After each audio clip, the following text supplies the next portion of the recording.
Assalamualaikum warahmatullahi wabarakatuh. Kita berjumpa kembali dalam kajian kita rutin.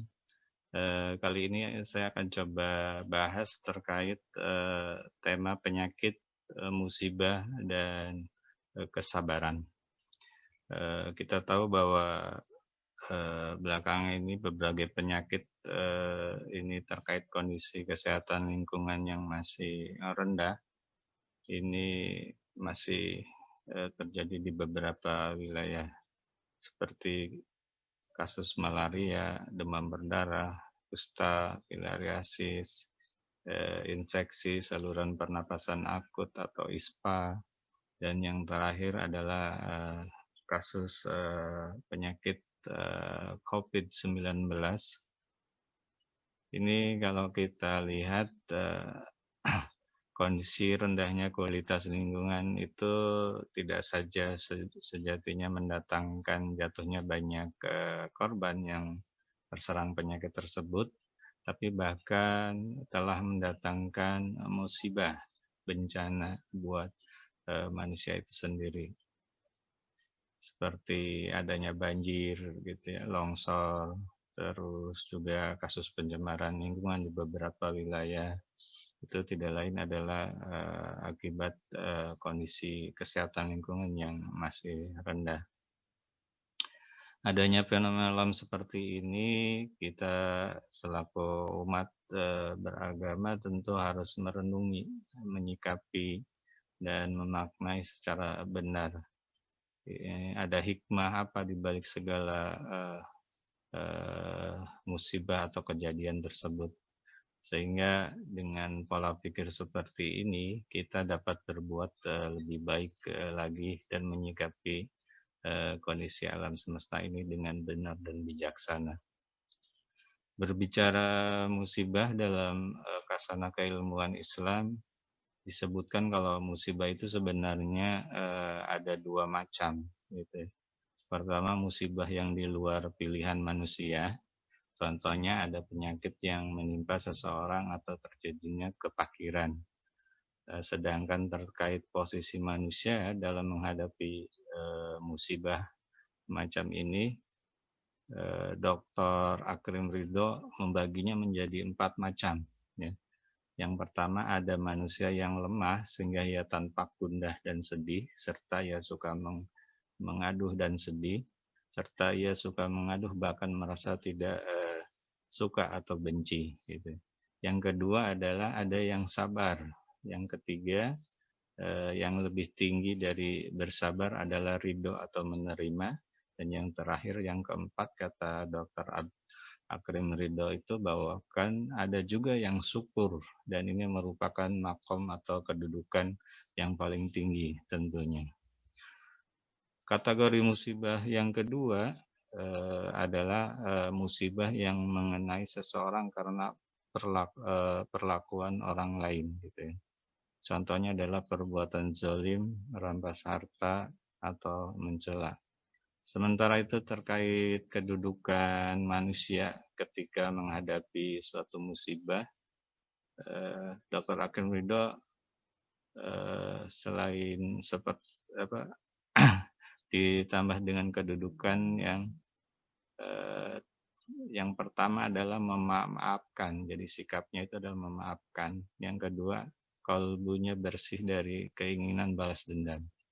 Dan yang ketiga, berbuat baik kepada orang yang berbuat jahat kepadanya.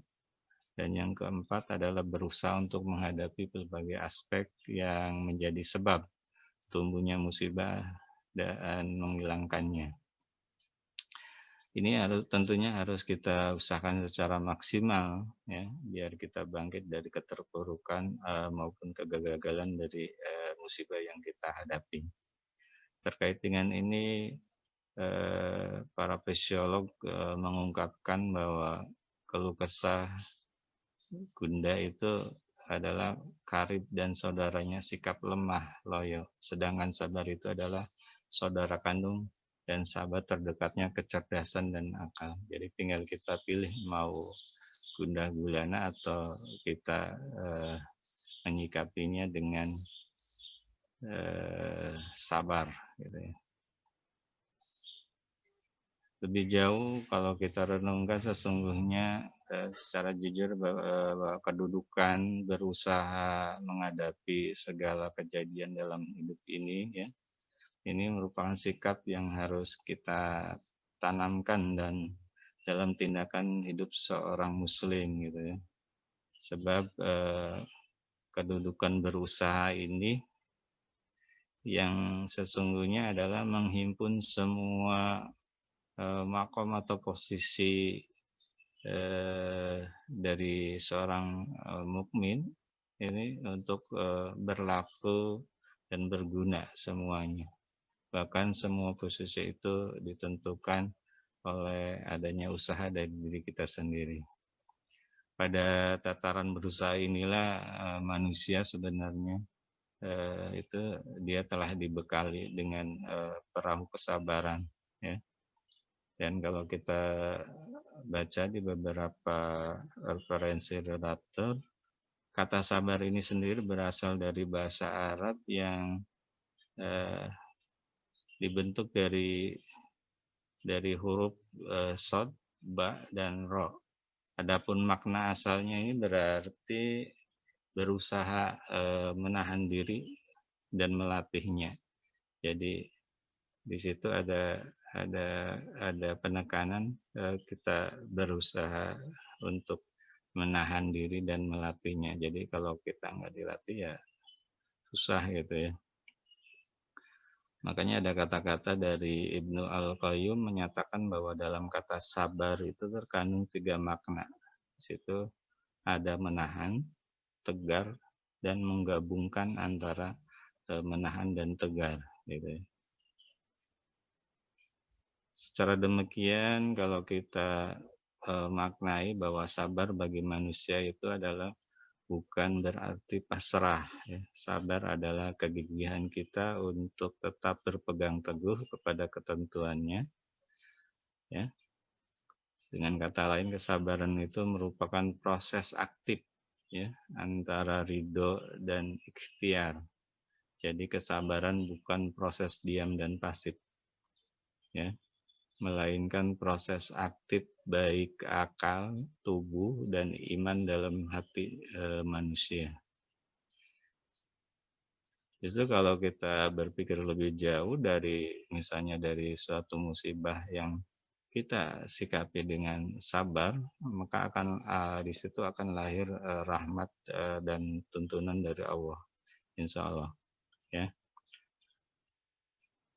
Lebih jauh lagi kalau kita maknai kesabaran ini, ada beberapa hal yang bisa kita renungkan. Yang pertama sabar, adalah al-manu wal al-habsu, mencegah dan menahan gitu ya. Terus juga mencegah dan menahan seperti apa? Yakni mencegah jiwa supaya tidak gundah dan menahan lebih supaya tidak suka, eee eee, lebih banyak mengadu gitu ya. Yang kedua, sabar berarti tegar dan kuat, di mana, tidak di sini berarti, tegar dan subur gitu ya. Obat yang dikenal sangat pahit disebut sobir, sedangkan pohonnya adalah sabar. Seorang penyair pernah mengatakan dengan, kalimat yang sangat indah bahwa sabar itu seperti namanya, pahit rasanya tetapi akibatnya lebih manis dari madu. Dan yang ketiga, as-sabar ini juga berarti, dia menghimpun dan menggabungkan. Artinya adalah orang yang bersabar adalah orang yang mampu untuk menghimpun potensi dirinya sehingga tidak gampang sedih, keluh kesah gitu ya. Jadi sebenarnya ini penting banget bagaimana kita melatih kesabaran dalam hidup, seorang manusia ini, karena posisi kesabaran ini sangat strategis ya. Kata Ibnu Al-Qayyum, tiang penyangganya sabar itu adalah ilmu dan amal. Ilmu adalah pengenal terhadap segala akibat dari berbagai hal bila dilakukan dan menimbang kelebihannya bila ditinggalkan. Sedangkan amal adalah keinginan kuat atau ambisi yang benar dan semangat yang tinggi. Ya. Ada kata-kata dari almarhum Profesor Kiai Haji Anwar Musadat. Beliau pernah menulis dalam sebuah tulisannya bahwa sabar itu ada 4. Pertama adalah dalam taat lakukanlah, dalam maksiat jauhilah, menghadapi musibah tahanlah dirimu dan terimalah itu sebagai ujian dari Allah. Dan yang keempat adalah sabar dalam berjihad. Saya kira ini penting, kita harus terus melatih. Memang gampang mengucapkan sabar-sabar, tapi untuk mengaplikasikannya memang perlu ilmu dan perlu berlatih terus-menerus. Semoga apa yang saya sampaikan ini terkait dengan perahu kesabaran ini adalah bukanlah sesuatu yang hina gitu ya. Tapi kalau kita ridho dengan apa yang sungguh-sungguh kita perjuangkan gitu ya. Sebab kesabaran itu merupakan potensi yang memberikan dorongan kuat untuk mengembalikan kebenaran dan melakukan usaha yang mendapatkan kemuliaan derajat yang lebih tinggi. Mudah-mudahan apa yang saya sampaikan ini bisa bermanfaat. Mungkin ini yang bisa saya sampaikan pada kesempatan ini. Silakan jangan lupa beri komentar, like, share, dan juga jangan lupa subscribe biar materi-materi selanjutnya dapat tersampaikan dengan baik ke teman-teman. Kurang lebihnya itu yang bisa saya sampaikan. Mohon maaf bila ada kata-kata yang kurang berkenan. Saya akhiri bila taufiq wal hidayah. Assalamualaikum warahmatullahi wabarakatuh.